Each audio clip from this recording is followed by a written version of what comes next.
오늘 우리가 주목할 하나님 말씀은 구약성경 미가서 6장 8절 말씀입니다. 사람아, 주께서 선한 것이 무엇임을 내게 보이셨나니 여호와께서 내게 구하시는 것은 오직 정의를 행하며 인자를 사랑하며 겸손하게 내 하나님과 함께 행하는 것이 아니냐. 아멘. 저는 오늘 미가서 6장 8절 말씀을 중심으로 주님께서 우리에게 요구하시는 것, 그 두 번째, 인자를 사랑하는 것이라는 제목으로 하나님의 은혜의 복음 증거하도록 하겠습니다. 이 시대 아주 유명한 목회자이자 탁월한 시성을 가진 팀 켈러 목사가 쓴 책 중에 정의란 무엇인가라는 책이 있습니다. 그 책을 정독을 하다가 아주 감동적인 이야기 하나를 읽게 되었습니다. 미국 예일 대학교의 노라 앨런 그로스라는 교수가 1980년대 어간에 빈야드라는 섬 주민들을 조사를 했습니다. 이 빈야드라는 섬에는 17세기에 사람들이 와서 정착하기 시작했는데 그 정착한 모든 사람들은 유럽 사람들이었고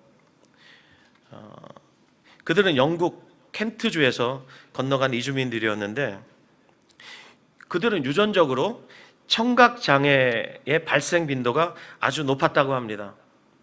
게다가 섬은 고립된 지역이었고 그 안에서 근친 결혼이 흔했기 때문에 청각장애자 비율이 굉장히 높았습니다.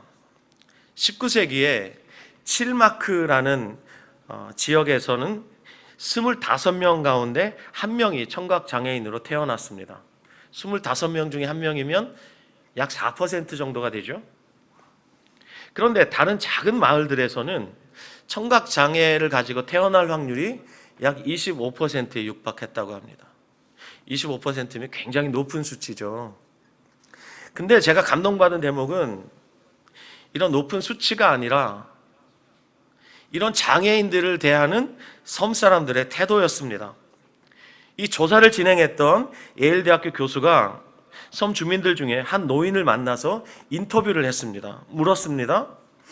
정상적으로 소리를 듣는 이들은 청각장애인을 어떻게 생각하십니까? 그의 대답이 이랬습니다. 생각 자체를 해본 적이 없습니다. 듣거나 듣지 못하거나 다 마찬가지 아닌가요? 이렇게 답한 거예요. 교수가 말했습니다.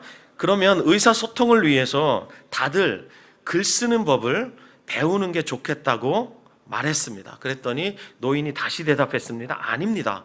보시다시피 여기서는 다들 수화로 이야기합니다. 교수가 생각했습니다. 혹시 청각장애인의 그 가족들 얘기를 하는 것은 아니냐고 물었습니다. 그랬더니 노인이 고개를 저으면서 이렇게 말했습니다. 아닙니다. 마을 주민 전체가 그렇습니다. 나도 여태 수화를 했고 내 어머니도 그랬습니다. 여기선 다들 수화로 이야기합니다. 그랬더니 곁에 있는 다른 주민이 거들면서 이렇게 말했습니다. 자, 듣지 못하는 청각장애인들을 가리키면서 그분들은 장애인이 아닙니다. 그냥 소리를 듣지 못할 뿐입니다. 이 이야기가 무엇을 말하냐면 소수의 청각장애인들을 위해서 다수가 불편과 손해를 감수한 이야기입니다. 다수를 위해서 소수에게 희생을 강요하지 않았습니다. 글 쓰는 법을 배우라고 강요하지 않았습니다. 오히려 다수가 소수를 위해서 그들의 언어인 수화를 배워서 의사소통의 문제를 해결했던 겁니다. 이것이 정의입니다. 그 이야기를 읽다가 제가 20여 년 전에 외국에 잠시 머물 때 경험했던 일들이 생각이 났습니다. 지금은 우리나라도 이 장애인에 대한 인식이 많이 개선이 됐는데 약 20여 년 전만 해도 우리나라는 여전히 장애인에 대한 편견과 차별이 아주 깊이 뿌리박혀 있던 시절이었습니다. 그래서 당시에 제가 하와이에 잠시 머물고 있었는데 휴일이 되어서 제가 시내에 가기 위해서 정류장에서 우리 가족들과 함께 버스를 기다리고 있었습니다. 그런데 전동 휠체어에 앉은 장애인 한 분이 정류장으로 다가왔어요. 그러자 누가 시키지도 않았는데 모든 사람들이 아무 말 없이 길을 다 열어주었어요. 그리고 그 사람이 줄 맨 앞으로 갔어요. 누구 하나 불평하지 않았습니다. 그리고 버스가 도착했는데 지금 우리나라에서 흔히 볼 수 있는 저상버스라고, 바닥이 낮고 출입할 때 계단이 없는 버스를 저상버스라고 하죠. 지금은 흔해졌지만 약 20여 년 전만 해도 저상버스는 찾아볼 수가 없는 그런 버스였어요. 그 저상버스가 정류장에 도착했고 버스에 장애인을 위한 탑승 장치가 있었어요. 그 장치가 이렇게 열렸어요. 전동 휠체어를 탄 장애인이 아무런 불편함이 없이 버스를 탈 수 있었어요. 그 시간이 약 5분 정도 걸렸습니다. 근데 누구 하나 불평하지 않았고 먼저 타려고 욕심 부리지 않았습니다. 그렇게 장애인이 다 타고 나서 일반 사람들이 아주 질서정연하게 타는 것을 보고 제가 깜짝 놀랐습니다. 우리나라 모습하고는 많이 다르거든요. 그리고 충격을 받았습니다. 아, 이래서 선진국이구나. 내릴 때도 마찬가지였습니다. 제가 지난주에 정의라는 주제로 여러분에게 메시지를 전하면서 정의로운 사회가 되려면 사회적 약자에 대한 배려가 먼저 갖추어져야 한다는 것을 말씀을 드렸습니다. 그리고 1부 예배, 2부 예배 참석하신 모든 분들께 두 가지 그림을 동시에 보여드렸습니다. 그러면서 여러분 모두에게 여쭤보았죠. 여러분은 어느 쪽이 옳다고 생각하십니까? 그랬더니 1부 예배, 2부 예배, 이 현장 예배에 참석하신 분이 지금 2부도 이 정도 됐는데 1부도 그 당시 이 정도 됐었거든요. 한 분도 예외 없이 전부 오른쪽이라고 답했습니다. 그래서 제가 여러분에게 그랬습니다. 여러분들은 전부 정의를 추구하시는 분들이라고, 정의로우신 분들이라고. 그렇습니다, 여러분. 사회적 약자에게 배려가 돌아가야 합니다. 약자에게 가장 많은 혜택이 돌아가야 정의로운 사회가 됩니다.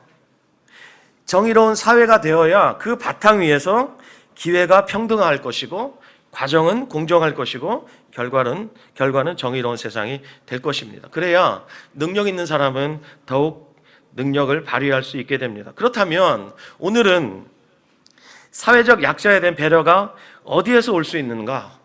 이 주제를 잠시 생각해 보려고 합니다. 우리가 오늘도 주목하고 있는 말씀은 미가서 6장 8절 말씀입니다. 다시 보시죠. 사람아, 주께서 선한 것이 무엇임을 내게 보이셨나니 여호와께서 내게 구하시는 것은 오직 정의를 행하며 인자를 사랑하며 겸손하게 내 하나님과 함께 행하는 것이 아니냐. 정의란 무엇인가라는 책에서 팀 켈러가 여기 나오는 아주 중요한 두 단어 정의와 인자를 이렇게 구분했습니다. 한번 들어보십시오. 정의라고 번역된 히브리어 단어 미시파트는 행위를 강조하고, 인자라고 번역된 히브리어 단어 헤세드는 행위 이면에 숨겨진 마음가짐이나 동기에 초점을 맞춘다. 그리고 겸손하게 하나님과 함께 행하려면 정의와 인자를 실천해야 한다. 여러분, 정의는 팀 켈러의 정의에 의하면 정의는 행위를 강조하는 단어입니다. 인자는 숨겨진 마음가짐이나 동기를 가리키는 단어입니다. 그렇다면 우리는 알 수 있습니다.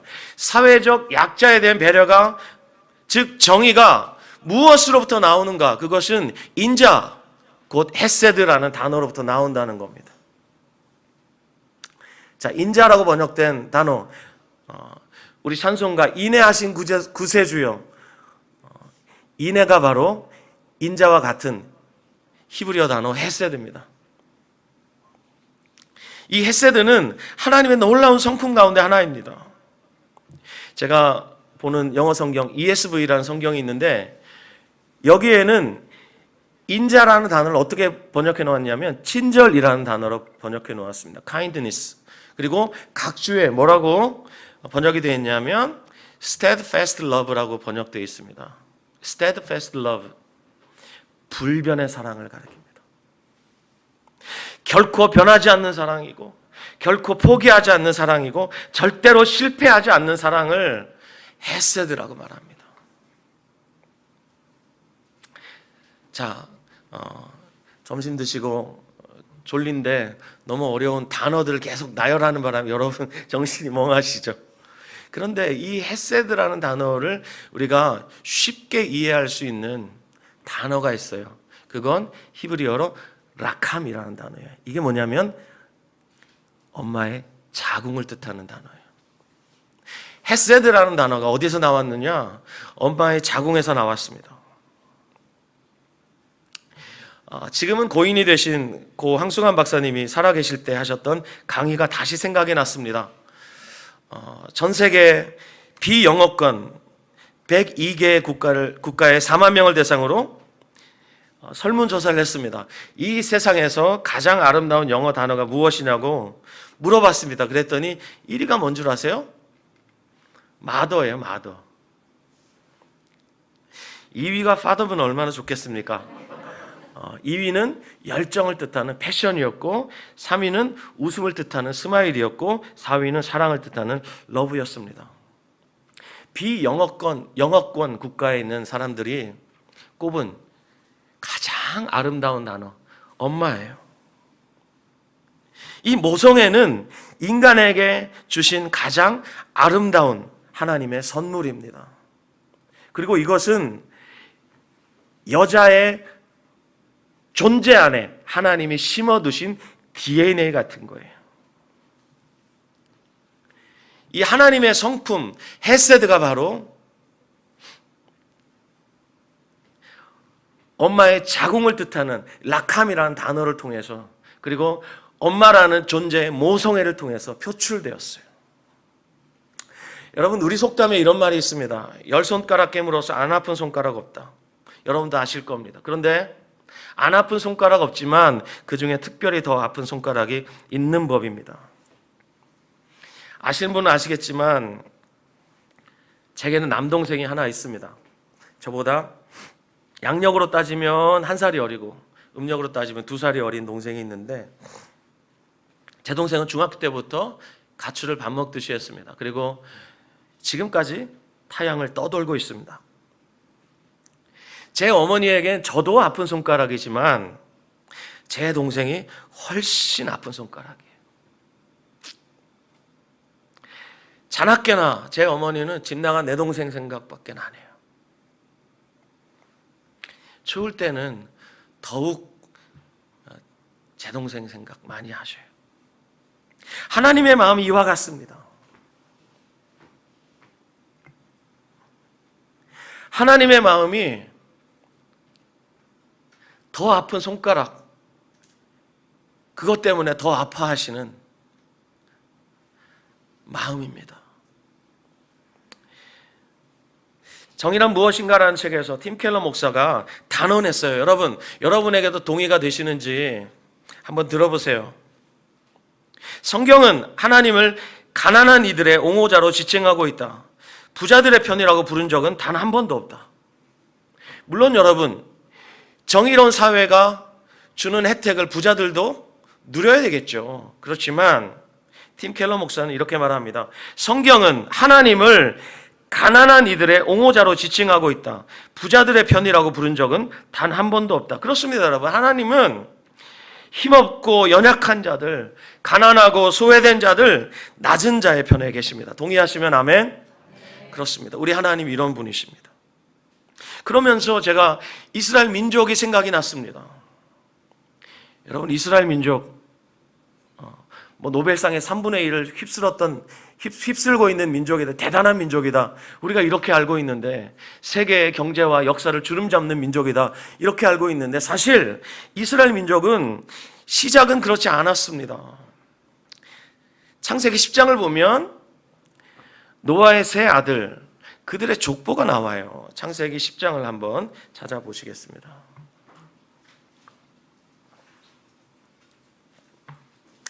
10장 22절 찾아주시겠습니다.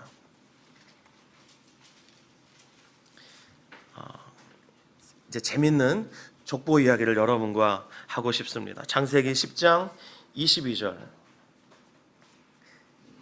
같이 읽겠습니다. 시작. 셈의 아들은 엘람과 아스루와 아르박삿과 룻과 아람이요. 자, 노아에겐 세 아들이 있었습니다. 셈과 함과 야벳이 있었는데 여기 셈의 족보가 나오죠. 셈의 5 아들의 이름이 나옵니다.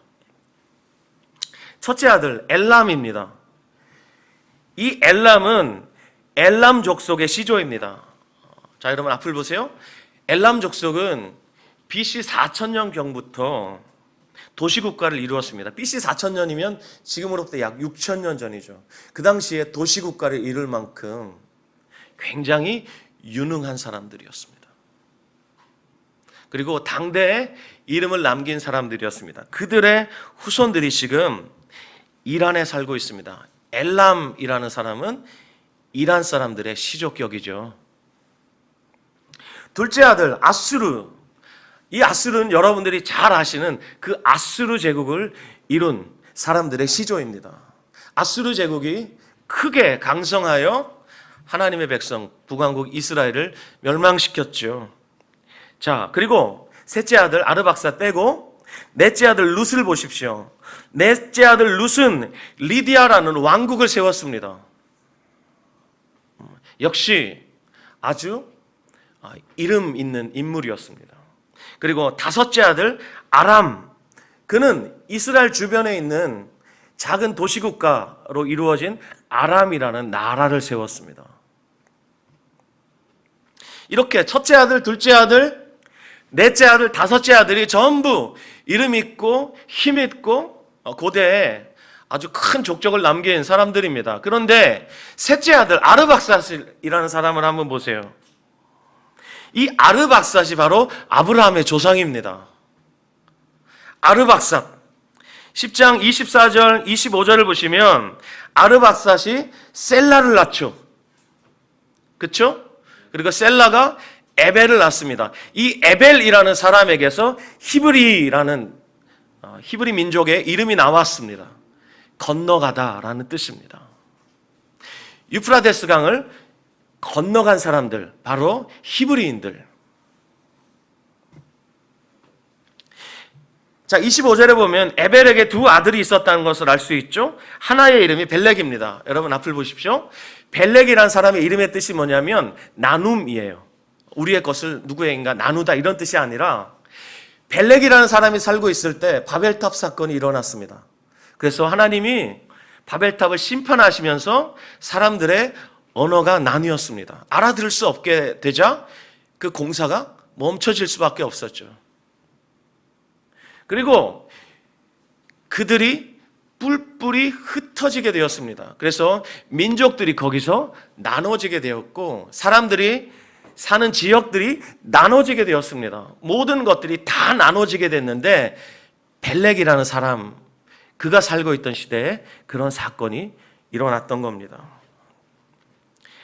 자, 에벨에게 첫 번째 아들이 벨렉이었고 또 다른 아들이 있었습니다. 그 아들의 이름이 25절 제일 끝에 나오는 욕단입니다. 벨렉의 아들 아우 욕단인데 26절부터 29절까지는 욕단의 아들들의 이름이 나오죠. 모두 13명입니다. 그런데 같은 아버지에게서 난 벨렉과 욕단 2 아들이 전부 자손을 다 낳았을 거 아니에요. 그런데 성경 창세기 10장 11장에는 욕단의 아들들의 이름만 나오고 벨렉의 아들들의 이름은 안 나옵니다.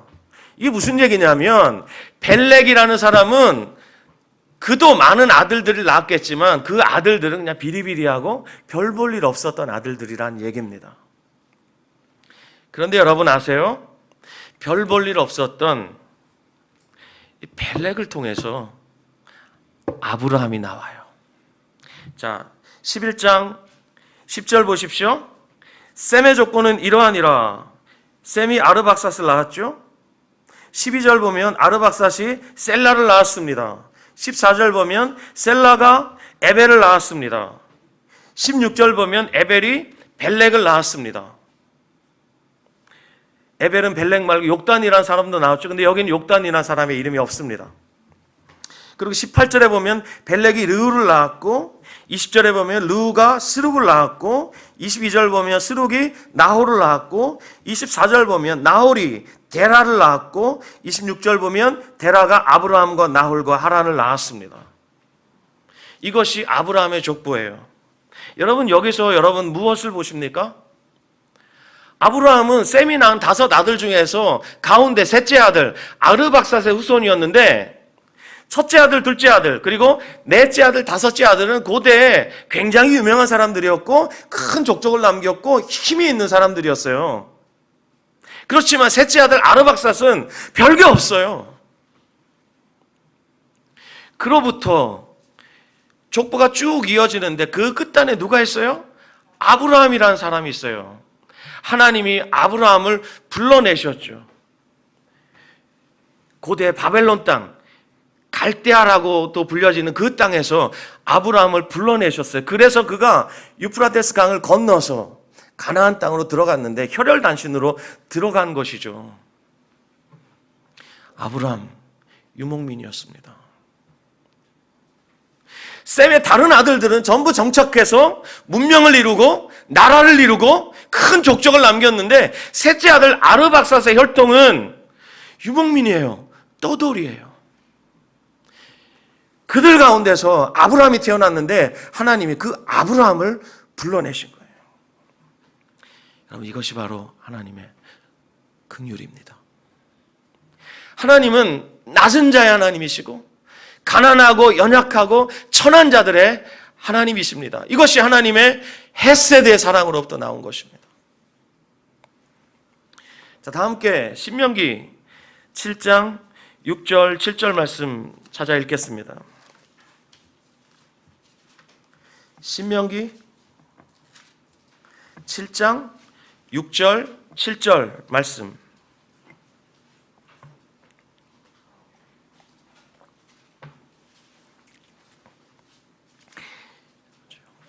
시작. 너는 여호와 내 하나님의 성민이라. 내 하나님 여호와께서 지상 만민 중에서 너를 자기 기업의 백성으로 택하셨나니 여호와께서 너를 기뻐하시고 너를 택하심은 너희가 다른 민족보다 수요가 많기 때문이 아니니라. 너희는 오히려 모든 민족 중에 가장 적으니라. 그렇습니다. 가장 보잘것없고 가장 연약하고 그 어디에도 정착할 수 없었던 정말 미미했던 그들을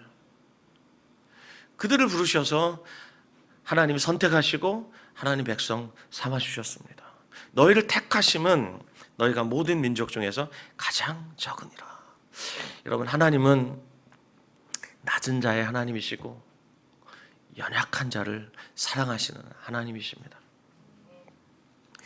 에스겔서 16장에서 이 하나님의 긍휼을 타락해 가던 이스라엘 백성을 향해서 에스겔이 선포했습니다. 우리 다 함께 에스겔서 16장을 찾아 읽겠습니다. 여러분 모두 찾아주시기 바랍니다. 에스겔서 16장. 자, 1절부터 14절까지 읽겠습니다. 좀 길지만 저와 함께 교독하시면서 읽겠습니다. 자, 에스겔서 16장 1절부터 14절. 제가 먼저 1절, 여러분 2절 이렇게 읽겠습니다. 또 여호와의 말씀이 내게 임하여 이르시되 인자여 예루살렘에 그 가증한 일을 알게 하여 이르기를 주 여호와께서 예루살렘에 관하여 이같이 말씀하시되 내 근본과 난 땅은 가나안이요 내 아버지는 아모리 사람이요 내 어머니는 헷 사람이라. 내가 난 것을 말할 건데 내가 날 때 내 배꼽줄을 자르지 아니하였고 너를 물로 씻어 정결하게 하지 아니하였고 내게 소금을 뿌리지 아니하였고 너를 강보로 싸지도 아니하였나니 아무도 너를 돌보아 이 중에 한 가지라도 내게 행하여 너를 불쌍히 여긴 자가 없었으므로 내가 나던 날에 내 몸이 천하게 여겨져 내가 들에 버려졌느니라. 내가 내 곁으로 지나갈 때 내가 피투성이가 되어 발짓하는 것을 보고 내게 이르기를 너는 피투성이라도 살아있으라. 다시 이르기를 너는 피투성이라도 살아있으라 하고 내가 너를 들에 풀같이 많게 하였더니 내가 크게 자라고 심히 아름다우며 유방이 뚜렷하고 내 머리털이 자랐으나 내가 여전히 벌거벗은 알몸이더라. 내가 내 곁에 지나며 보니 내 때가 사랑을 할 만한 때라. 내 옷으로 너를 덮어 벌거벗은 것을 가리고 내게 맹세하고 언약하여 너를 내게 속하게 하였느니라. 나 주 여호와의 말이니라. 내가 물로 내 피를 씻어 없애고 내게 기름을 바르고 수놓은 옷을 입히고 물돼지 가죽신을 챙기고 가는 배로 두르고 모시로 덧입히고 폐물을 채우고 팔고리를 손목에 끼우고 목걸이를 목에 걸고 코고리를 코에 달고 귀고리를 귀에 달고 화려한 왕관을 머리에 씌웠나니 이와 같이 내가 금 은으로 장식하고 가는 배와 모시와 수놓은 것을 입으며 또 고운 밀가루와 꿀과 기름을 먹음으로 극히 곱고 형통하여 왕후의 지위에 올랐느니라. 내 화려함으로 말미암아 내 명성이 이방인 중에 퍼졌으면 내가 내게 입힌 영화로 내 화려함이 온전함이라. 나 주 여호와의 말이니라. 아멘.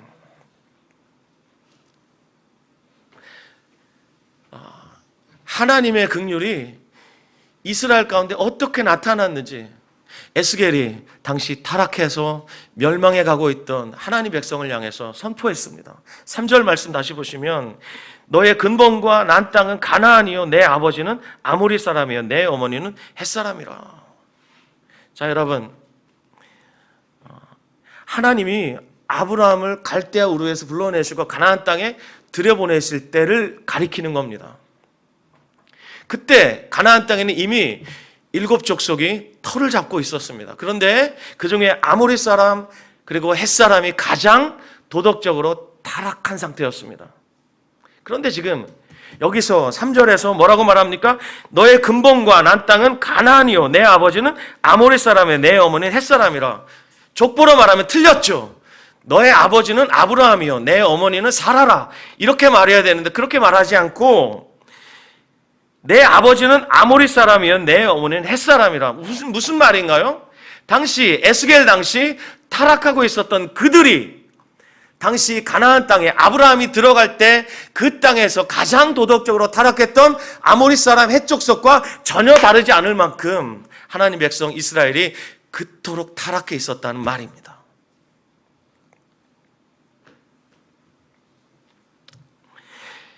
그들을 향해서 4절 5절 이렇게 말씀합니다. 이스라엘이 태어날 당시 아무도 원치 않아서 불쌍히 여긴 자가 아무도 없어서 버려진 아이와 같았다라고 비유를 통해서 말하고 있는 겁니다. 4절 5절 보십시오.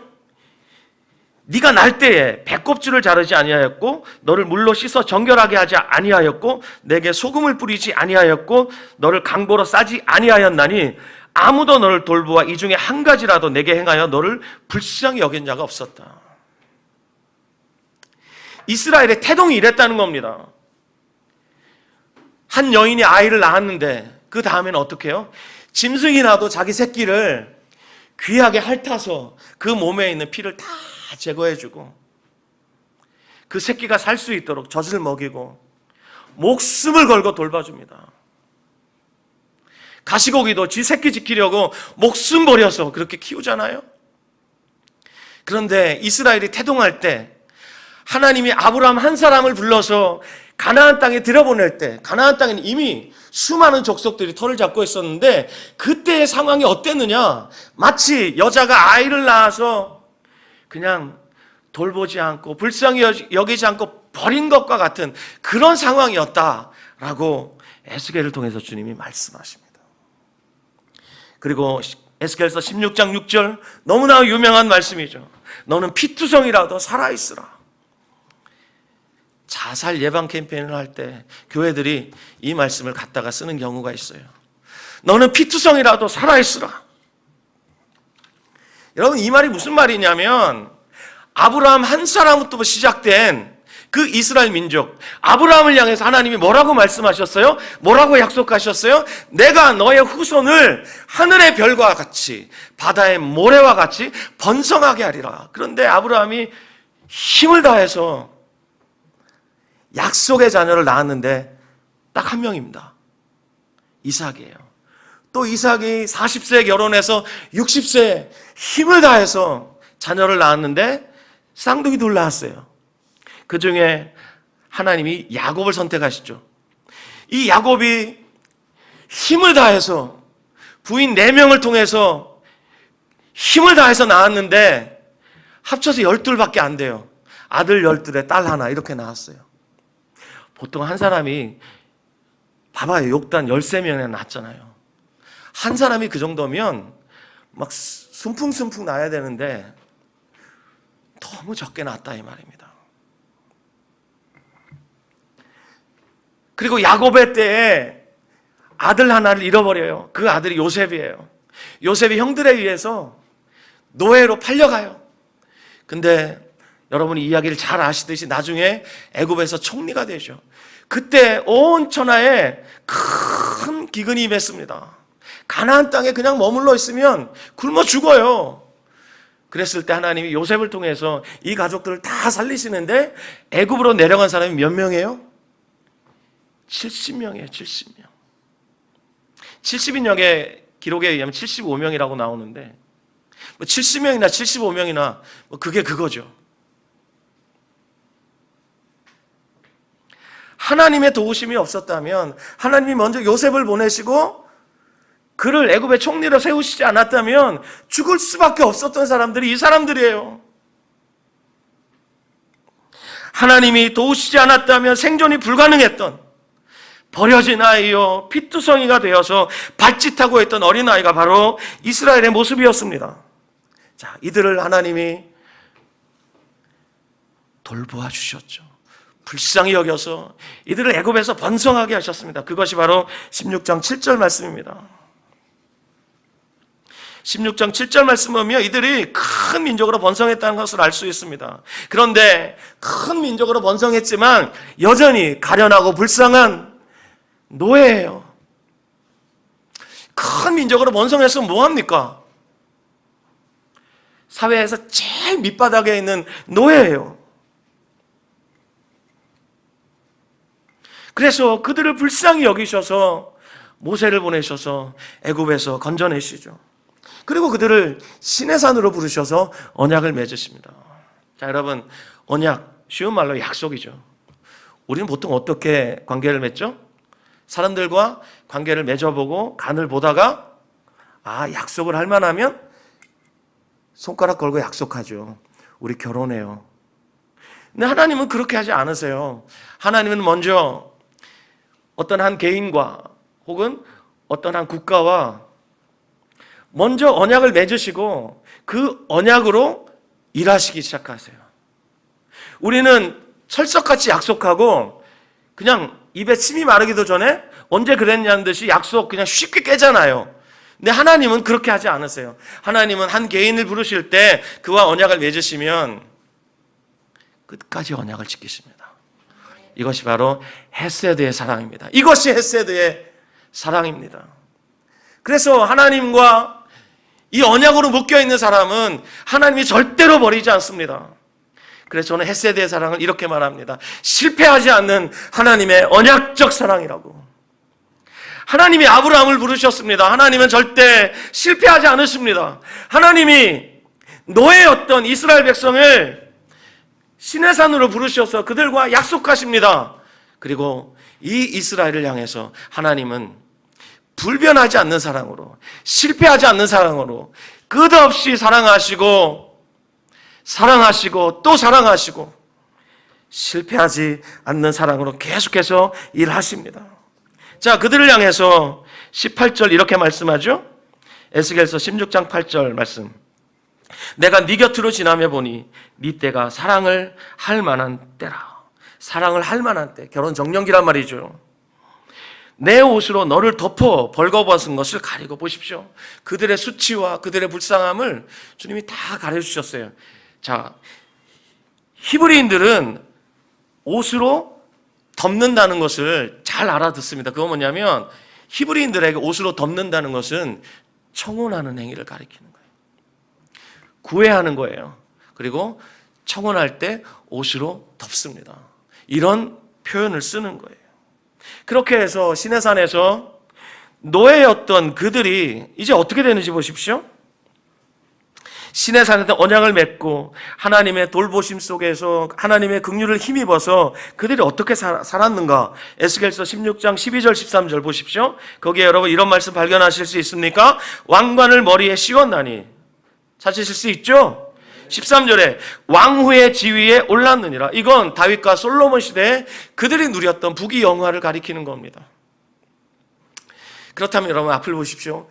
가장 연약했고 가장 비천했고 그 누구도 불쌍히 여기지 않았던, 그래서 버려진 아이와 같았던 그들을 불쌍히 여기신 하나님의 긍휼 덕분에 그들이 왕후의 지위에 올랐던 거예요.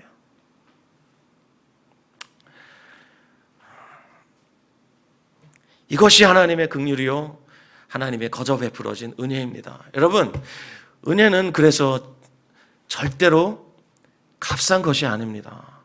은혜에는 보네포가 한 말처럼 책임이 있습니다.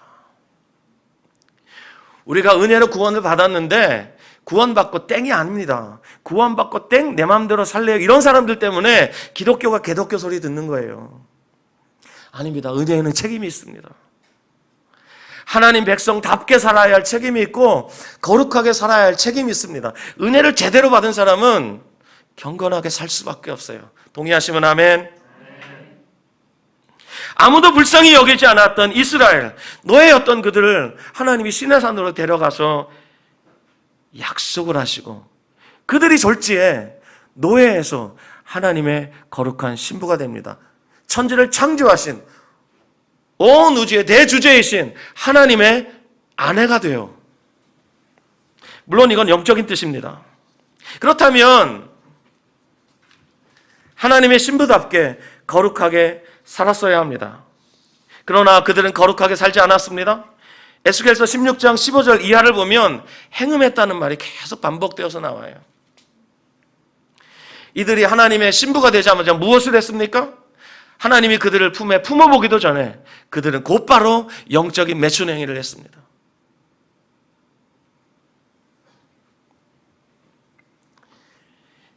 그들을 묘사하는 표현이 16장 22절에 나옵니다. 16장 22절 우리 같이 읽겠습니다. 에스겔서 16장 22절 시작. 내가 어렸을 때 벌거벗은 몸이었으며 피투성이가 되어서 발짓하던 것을 기억하지 아니하고 내가 모든 가증한 일과 음란을 행하였느니라. 아멘. 그럼 여러분에게 다 아실 만한 질문을 드리겠습니다. 하나님의 무조건적인 사랑, 이 헤세드의 사랑이 언제 시작되었습니까? 이스라엘이 힘이 있었을 때? 그들이 자격이 있었을 때? 아닙니다. 그들이 벌거벗은 몸이었을 때, 피투성이가 되어서 발짓하고 있었을 때, 그 누구도 그들을 불쌍히 여기지 않았을 때 하나님의 헤세드의 사랑이 시작된 것입니다. 그러나 그들은 그 헤세드의 사랑을 어떻게 갚았습니까? 그 사랑에 대한 책임을 어떻게 갚았습니까? 하나님이 미처 품어보시기도 전에 그들은 이방 민족들의 품에 먼저 안겼습니다. 그리고 그들의 품을 끊임없이 그리워하면서 하나님의 질투를 끊임없이 유발했습니다. 우리가 새해 들어서 미가서 6장 8절 말씀을 계속해서 주목하고 있습니다. 현대인들은 이 예언서의 말씀을 별로 좋아하지 않습니다. 왜냐하면 읽으면 묵상하면 찔리는 말씀이 너무 많기 때문에 이런 말씀 별로 좋아하지 않습니다. 인기 있는 말씀 아닙니다. 그런데 우리 공동체는 인기 없는 이 말씀을 새해부터 계속해서 주목하고 있습니다. 여러분 다음 주까지만 주목하시면 됩니다. 이 미가라는 사람이 남왕국 유다에서 활동하고 있을 때 북왕국에는 호세아라는 선지자가 활동하고 있었습니다. 어느 날 하나님이 호세아를 부르셨어요. 그리고 그에게 너 장가가라 주님 말씀하시고 한 여자를 소개해 줍니다. 그 여인의 이름이 고멜입니다. 그런데 알고 보니까 이 고멜은 후맹이 방정맞은 창녀예요. 순종하는 호세아, 하나님의 명령에 순종하여서 결혼했어요. 그런데 얼마 지나지 않아서 고멜이 집을 나갑니다. 몇 달 만에 돌아왔는데 다른 남자의 아이를 임신하고 있습니다. 호세아, 순종하는 이 바보 같은 호세아가 다른 남자의 아이를 거두어 키웁니다. 그러면 고멜이 다시 집을 나갑니다. 그리고 이번에도 다른 남자의 아이를 베어가지고 돌아옵니다. 그럼 이 바보 같은 호세아가 또 그 아들을 자기 자식으로 거두어 키웁니다. 그렇게 해서 음란한 자식 셋을 낳았습니다. 이 셋을 낳고 아예 고멜이 집을 나가서 이제 돌아오지 않습니다. 얼마나 신세가 처량하고 밤마다 눈물로 자신의 신세를 한탄했겠습니까? 그 배신의 세월을 가슴에 묻고 끌어안고 잊을 만한 때가 되었을 때 하나님이 호세아를 다시 부르시는데 이번에 뭐라고 말씀하시냐면 가서 너의 아내 고멜을 다시 찾아오라는 거예요. 지금 그 고멜이 인신매매 시장에서 고깃덩어리 하나의 값어치에 지금 팔려간다는 거예요. 그러니까 빨리 가서 값을 치르고 은 15과 보리 한 오멜 반 그 값을 지불하고 고깃덩어리 하나의 값을 지불하고 사오라는 거예요. 얼마나 무가치한 인생이 되어버렸으면 그 값에 팔려가는 거예요. 갔더니 숱한 남자들이 고멜을 유린하고 마음껏 데리고 놀다가 버렸습니다. 나이 들고 병 들고 그 누구에게도 의지할 수 없는 천하의 불쌍하디 불쌍한 여인, 그런 모습으로 고멜이 인력시장에 팔리고 있었어요. 그래서 돈을 주고 만신창이가 된 그 아내를 데리고 집으로 돌아오는데, 여러분 생각해 보세요. 고멜이 순순히 따라갔겠습니까? 따라갔을 리 만무하죠. 이 바보 같은 놈아, 왜 왔어? 왜 왔어? 나 그냥 너 이러다 죽을래. 이러면서 갖은 악다구니를 퍼붓고 그랬을 게 뻔하단 말입니다. 그런데 그 온갖 욕설을 먹으면서 온갖 모욕과 비웃음을 참아가면서 값을 치르고 억지로 고멜을 데리고 집으로 돌아왔는데 주님 뭐라고 말씀하시냐면 고멜한테 이렇게 고백하라는 거예요. 여러분 같으면 이 고백하실 수 있겠습니까? 뭐라고 고백하라고 명령하셨냐면, 여보 나는 당신을 사랑합니다. 당신은 여전히 나의 아내입니다. 이렇게 고백하라는 거예요. 저 같으면 못할 것 같아요. 그런데 순종하는 호세아 그렇게 고백합니다. 아무리 순종하는 종이지만 여러분, 호세아도 남자이고 인간입니다. 피눈물이 나지 않겠습니까? 쓴물이 그 존재에서 나오지 않겠습니까? 억지로 하고 있는데 주님이 다시 명령하십니다. 안 믿으면 또 말해주고, 못 알아들으면 또 말해주고, 무엇을요? 사랑한다고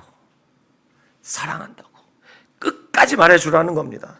그렇게 믿지도 않는 사랑 고백을 계속하고 있는 호세아에게 어느 날 주님이 찾아오셨습니다. 호세아의 마음이 다 찢어졌을 때 그때 주님이 찾아오셔서 이렇게 말합니다. 호세아, 너의 찢어진 마음을 내가 안다. 그러나 너에게 내 마음 좀 얘기하자. 그러면서 물처럼 다 쏟아진 주님의 마음을 호세아에게 막 말씀하기 시작합니다. 뭐라고 말하냐면, 내가 내 백성 이스라엘을 애굽에서 건져내어서 그 피투성이가 된 그 피를 다 닦아내고 그 누구도 주목하지 않고 버려진 내 백성 이스라엘을 내가 건져내어서 나의 신부로 삼고 내 품에 안으려고 한 것이 도대체 몇 번이냐. 내가 사랑을 하면 할수록 그들은 나에게서 더욱 멀리 떠나간다. 너의 아내 고멜이 그랬던 것처럼.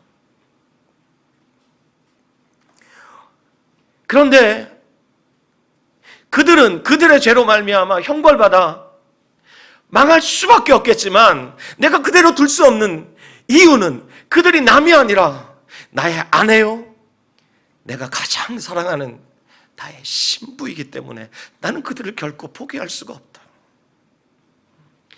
그들이 나를 떠나가는 것이 큰 고통이지만 그것보다 더 큰 고통은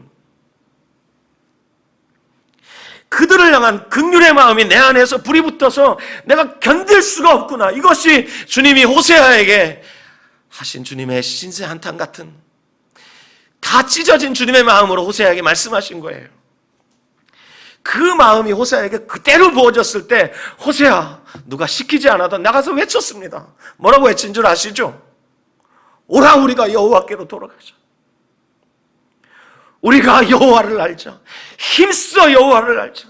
하나님이 어떤 분이신지 너희가 모르지 않느냐? 우리가 하나님을 알아야 된다. 그러면서 그가 외쳤던 또 다른 말이 있습니다. 하나님은 긍휼을 원하시고 제사를 원치 않으신다. 남한국에서 미가가 외쳤던 말과 똑같아요. 주께서 원하시는 것은 정의를 행하고 인자를 사랑하고 겸손히 내 하나님과 함께 동행하는 것이 아니냐. 그때 북왕국에서 호세아가 외쳤던 말, 하나님은 제사가 아니라 긍휼을 원하신다. 화려한 제사가 아니라 수많은 제물이 아니라 하나님이 원하시는 것은 긍휼이다. 하나님은 번제보다 하나님 아는 것을 원하신다. 그렇지만 이스라엘은 끝끝내 돌아오지 않았습니다. 그리고 그렇게 하나님께 반역하다가 결국 나라가 망하고 그들이 적국의 포로 신세가 되어버렸습니다. 그렇지만 그들을 향해 흘렀던 하나님의 눈물은 긍휼의 강을 이루었고 그 강은 역사 내내 한 번도 바닥을 드러낸 적이 없습니다. 또 그 마음 안에서 불붙는 그 긍휼의 불꽃은 한 번도 꺼진 적이 없습니다. 그들이 스스로 망하는 길로 걸어갈 때 하나님은 드디어 노래 한 곡을 부르시는데, 그것이 우리가 잘 아는 스바냐 3장 17절 말씀이에요. 너의 하나님 여호와가 너의 가운데 계시니 그는 구원을 베푸실 전능자이십니다.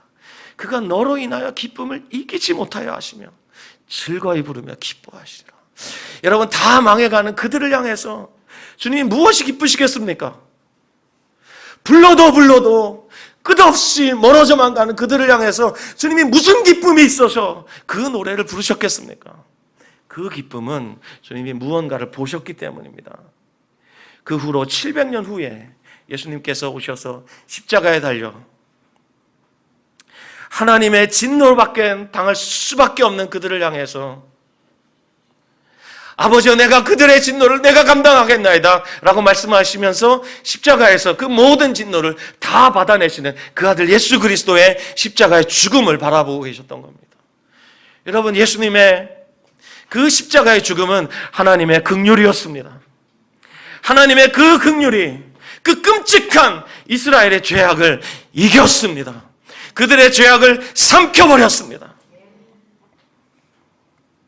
그래서 주님이 그 아들의 희생을 바라보면서 통곡의 눈물이 흐르지만 그 아들의 희생을 통해서 자기가 사랑하는 그 백성 이스라엘, 신부 삼았던 이스라엘을 다시 새롭게 하실 것을 기뻐하시면서 노래하셨던 겁니다. 너의 하나님 여호와가 너의 가운데 계시니. 함께 불러요. 그는 구원을 베푸실 전능자시라. 그가 너로 인하여 기쁨을 이기지 못하시며 너를 잠잠히 사랑하시며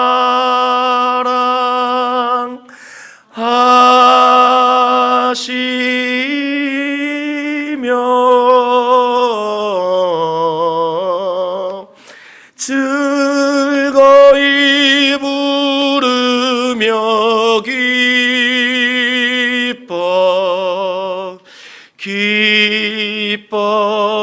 기뻐하시리라.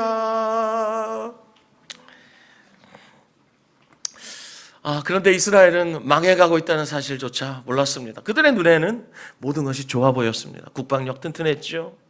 외교력 아주 막강했죠. 경제 호황이었죠. 성전엔 재물이 넘쳤죠.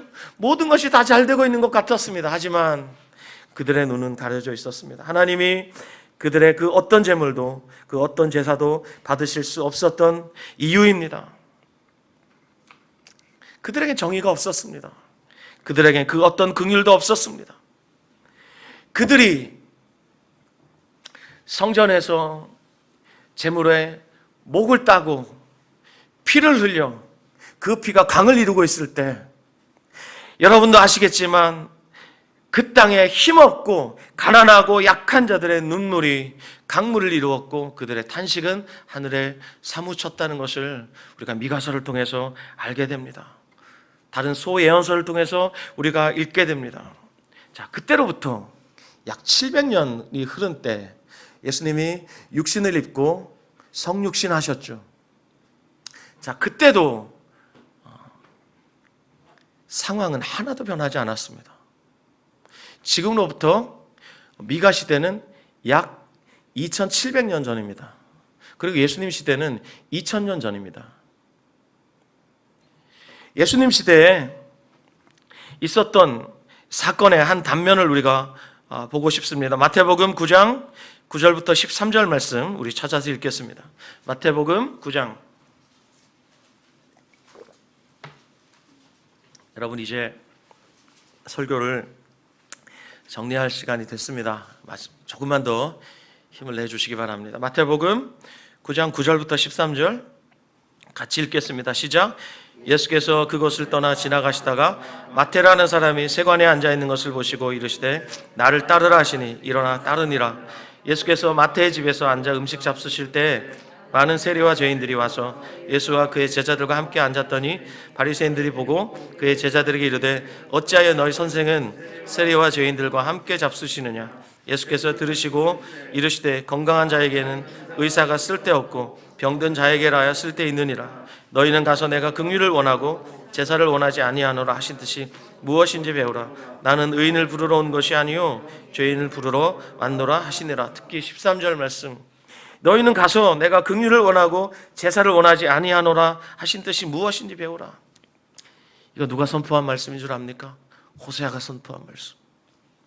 그렇다면 예수님 700년 전 호세아가 선포했을 때 그때에도 이스라엘은 알아듣지 못했고 700년 후에 예수님이 오셨을 때 그때에도 그들은 여전히 알아듣지 못하면서 예수님이 세리와 죄인들과 함께 식사하시는 모습을 보면서 예수님을 정죄하고 비판했다 이 말입니다. 그들에겐 요만큼의 긍휼도 없었습니다. 그랬을 때 주님께서 내가 원하는 것은 제사가 아니라 긍휼이다. 이 말씀이 2000년이 지난 지금 이 말씀을 읽고 있는 우리에게도 큰 찔림과 감동을 주고 도전을 주는 이유는 이 말씀이 살아있기 때문이기도 하고, 호세아가 이 말씀을 선포했을 때, 미가가 이 말씀을 선포했을 때 그때로부터 지금까지 세상은 변하지 않았다는 것을 알 수 있습니다. 아마 역사가 존재하는 한 이 말씀은 영원히 살아서 수많은 사람들에게 여전히 말씀할 것이고 도전을 줄 것이고 그 도전을 받는 자들 살려낼 것입니다. 아멘. 그렇다면 오늘 이 말씀을 여기까지 들으신 여러분 속으로 이런 생각이 들 거예요. So what? 그래서 어쩌란 말이냐? 하나님께서 우리에게 원하시는 것이 무엇일까? 지난주에는 정의로운 삶이라고 말씀드렸어요. 오늘은 긍휼을 베푸는 삶입니다. 저 여러분의 인생에 하나님의 긍휼이 강물처럼 흘러서 우리에게까지, 우리 각자의 삶까지 왔다는 것, 이건 세상의 기적 중에 기적이라는 것을 여러분 잊으시면 안 됩니다.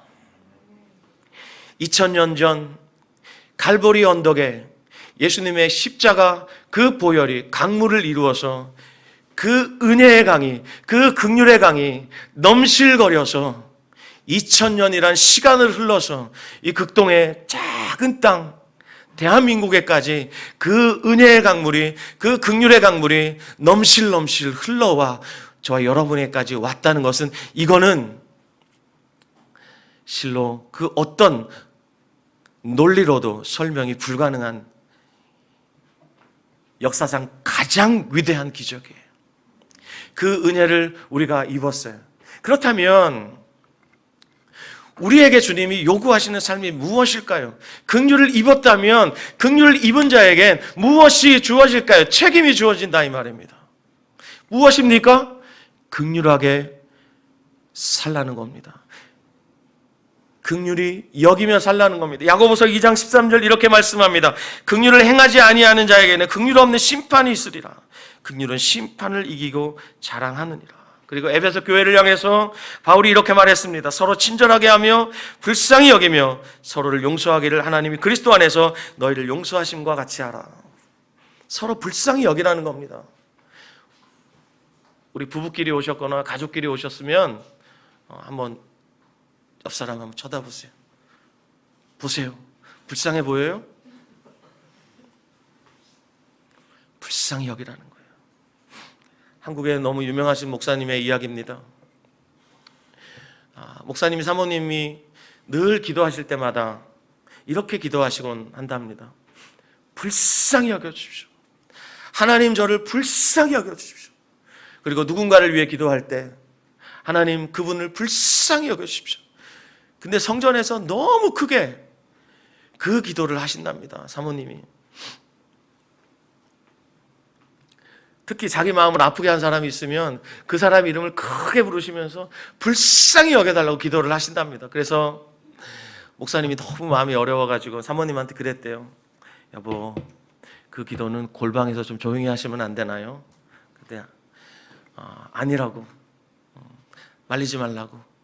사모님이 계속해서 불쌍히 여겨달라는 기도를 하는데, 하루는 목사님이 집에 들어가실 때 이제 현관 키를 누르시고 딱 들어가셨는데, 하나님 우리 아무개 목사를 불쌍히 여겨주십시오 이렇게 기도하더라는 거예요. 봤더니 자기를 위해서 기도하고 있다는 거예요. 속으로 그랬대요. 내가 뭘 잘못했나? 우리는 서로를 불쌍히 여겨야 되는 그런 존재들입니다. 제가 일부 예배 때도 말씀드렸지만 이 시간에 여기 모여있는 사람 중에 제일 불쌍한 사람이 누굴까요?